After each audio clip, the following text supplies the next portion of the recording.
Hello, dear participants of the 7th Peace and Conflict Resolution Conference taking place in Bangkok or also here virtually online. I am not sending kind regards from the Shire, unfortunately. I wish I could be there, but from autumnal Berlin. And thanks for indulging me. I would like to share my PhD project proposal with you, which is about peace activists in Myanmar. So I suggest we just get right into it. The title of my project is Myanmar Peace Warriors, Discourses and Strategies of Identity and Interethnic Peace Among Youth in Northern Myanmar. The question how to end conflict is a big one. It has been discussed for decades. And in many countries, we can see that young people are getting involved with the issue of peace and conflict. Sometimes they are on the side of the warring parties, but sometimes they also decide to get engaged with peace politics and activism. And to understand why is a very crucial question. Are young people actually significant for peace processes? How and why not? Do they have maybe alternative views and discourses when they get engaged with politics? How do they perceive other people, even within their own generation? Do their approaches maybe cause new anxieties and fears, which could even hinder the peace process? And what are their attitudes towards the ethnically, religiously, or ethnically other?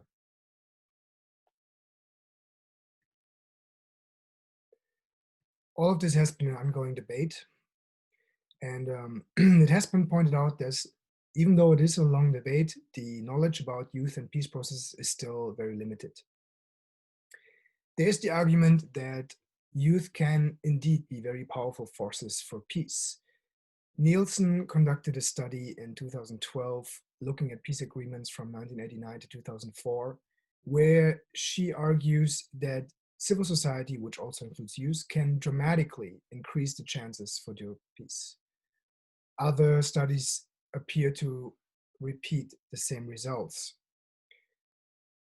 It has also been argued that a lack of inclusion risks a durable peace process, and that they can even turn into spoilers if they're not included in political talks.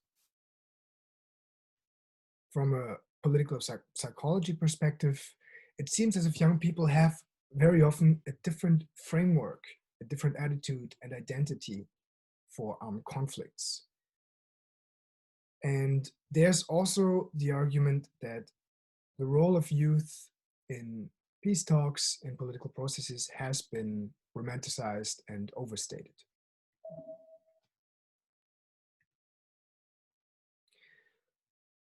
So let me briefly introduce myself. My name is Lucas Nagel. I have a Bachelor in Chinese Studies and Political Science from Free University in Berlin. And then I pursued a master degree in Asian Studies at Lund University in Sweden. And in 2016, I received another degree in Sustainable Development from Humboldt University. After that, I became a peace worker in Myanmar, and I helped to establish a small research institute with 5-6 members in northern Myanmar. And at the same time, I was also developing a curriculum for a local peace school, and I was teaching political science, peace studies, and research methods.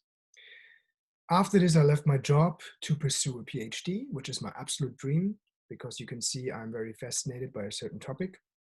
And so far, I have offers from University of Otago, SOAS in London, and Griffith University in Australia. Unfortunately, there's always the lack of funding, but also because of COVID-19, I can't really start my studies right now, so I've decided to postpone for a while. I've used this year to get a certified peace worker at a very famous academy here in Germany. It was a 3-monthly training. I do a lot of volunteer work at the moment with people who need help during the pandemic. I do a lot of networking, obviously conference attendance, But I also learned R programming and statistics. And my interests are, of course, political psychology and peace activism. Since Myanmar slowly started to open in 2011, the peace process has apparently stalled, and the once famous peace idol Aung San Suu Kyi has largely fallen from grace. But also internally, she has lost a lot of trust with ethnic groups and ethnic parties. While I was working there for almost 3 years, I made several interesting observations which kindled my interest in this research topic. Observation number 1. While I was spending a lot of time with young people, most of my friends had some kind of Burmese citizenship there, I noticed that there was an ongoing debate among them about how to end the conflict. While some of them argued that that armed struggle was necessary, others got very engaged in peace activism and in civil society. Secondly, while women are still largely excluded from formal politics, I noticed that they are very dominant and very active in civil society and also in peace networks. And another thing I noticed was that there has been a plethora of new youth forums, peace NGOs, and activities, and they are more and more lobbying for influence in politics, especially in the peace process. And because of that, I started to do some preliminary interviews with activists in 2019.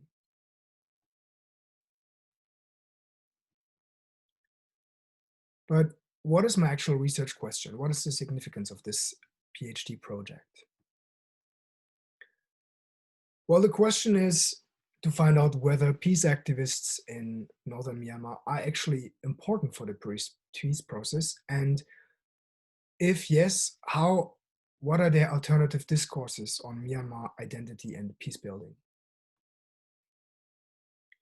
The objective is to enrich the debate on youth and peace, and also to understand which role young people play in protracted conflicts.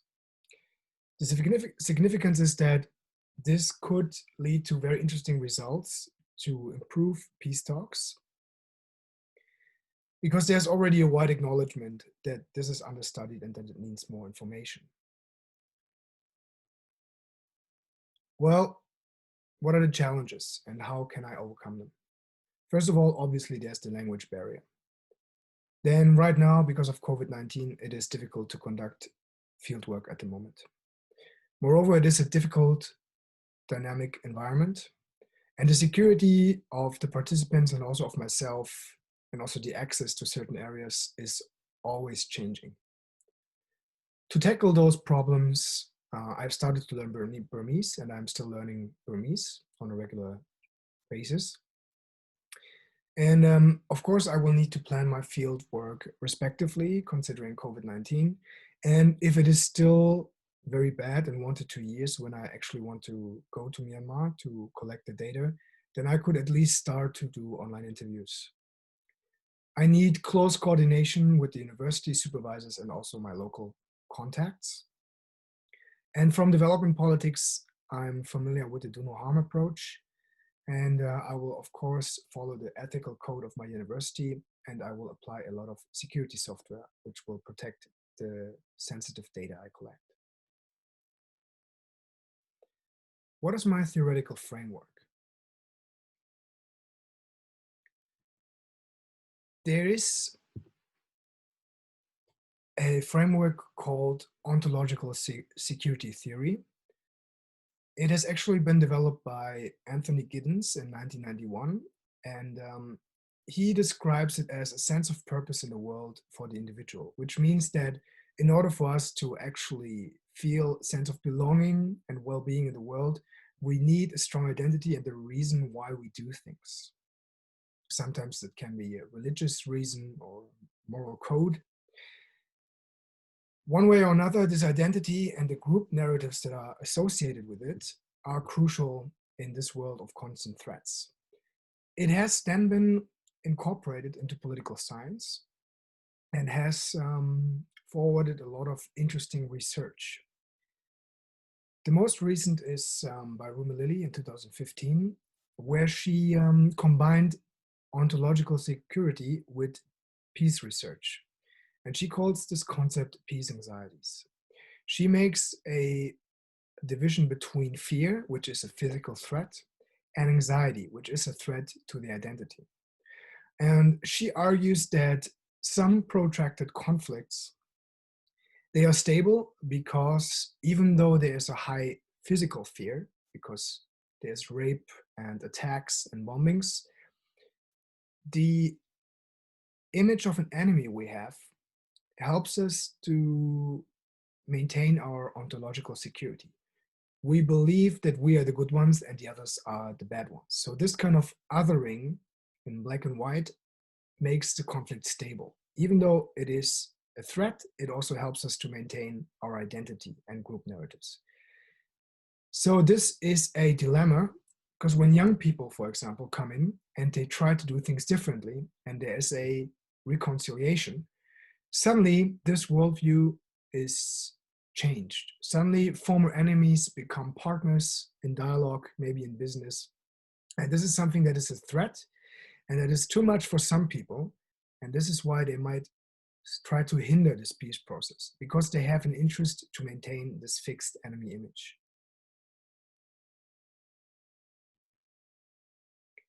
I want to apply this framework in Myanmar because I think it has a lot of validity there. But what are the methods I will apply? I want to apply a mixed methods research.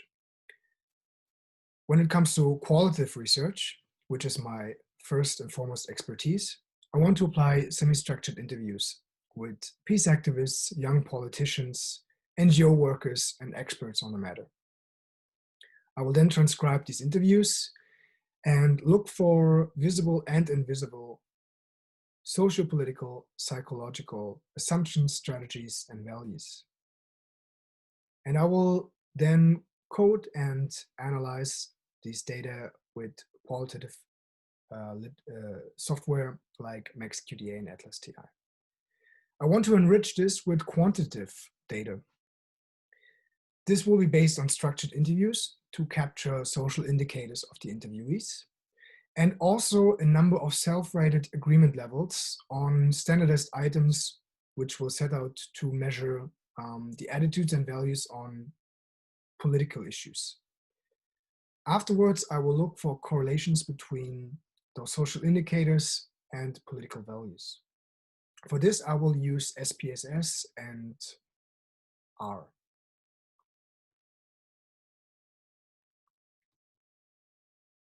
How to access the data and how to analyze it in detail. Well, first of all, I have various networks from my time as a teacher, mentor, and civil peace worker there, with lots of NGOs and the EU delegation and some ambassadors. When it comes to the data analysis, I want to apply a systematic coding, of course, looking for themes and topics. And this will then inform theory building, which will enrich the debate on youth and peace and also ontological security. Applying the 5-level QDA method, which was developed by Wolf and Silva in 2017, the way I structure this coding will be very transparent. And with the help of R and SPSS, I will also be able to make visualizations to look for correlations. Very important are the research ethics, because it is a very challenging and dynamic environment. Transparency is crucial, so I will of course inform the interviewees before the interview about their rights and about the topic and purpose and the background of the study. And of course, I will then again ask for their verbal, sometimes written agreement if it is not too risky, and answer the open questions. Original names and places will be omitted, and I will apply a number of security software which I have familiarized myself with, such as VPN, encrypted messaging, and encrypted clouds and emails. The safety of my participants is of utmost importance. So I will always double check to guarantee the safety, discuss the situation with the participants, and reevaluate the situation with my contacts.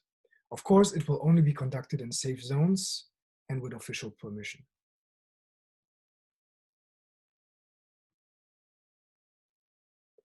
So, in conclusion,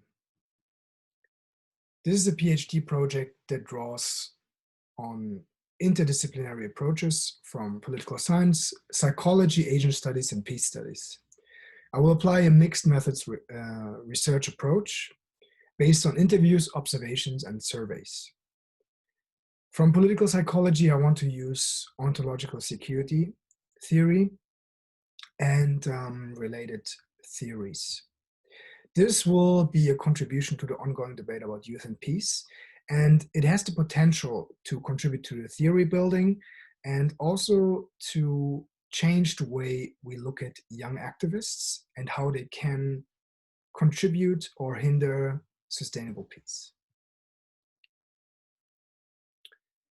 If you have further questions, please feel always free to contact me, and my written project proposal will also be published on this very website.